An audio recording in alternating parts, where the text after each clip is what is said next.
En voyage, quand un terminal de paiement te demande si tu veux payer en euros plutôt qu'en devise locale, dire oui te coûte de l'argent. Cette option s'appelle la conversion dynamique de devises, ou DCC en anglais.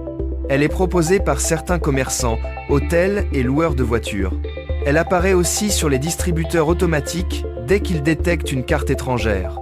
Au lieu de laisser ta banque faire la conversion, c'est le prestataire du commerçant qui applique son propre taux de change. Ce taux est presque toujours moins avantageux que celui du marché.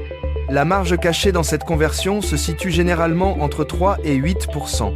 Sur un simple retrait au distributeur, cette différence peut représenter plusieurs euros disparus sans aucune ligne visible sur ton relevé. Dans certains cas documentés, payer en devise locale plutôt qu'en euros permet d'économiser plus de 10% sur le montant final. Le réflexe à adopter est simple. Toujours choisir de payer dans la devise locale du pays, jamais dans ta propre devise. Cette règle s'applique aussi bien aux terminaux de cartes qu'aux distributeurs automatiques de billets. Les zones les plus risquées sont les aéroports, les hôtels et les distributeurs isolés dans les rues touristiques. Une simple option prêt cochée sur un écran peut donc te faire payer plus cher sans que tu t'en rendes compte.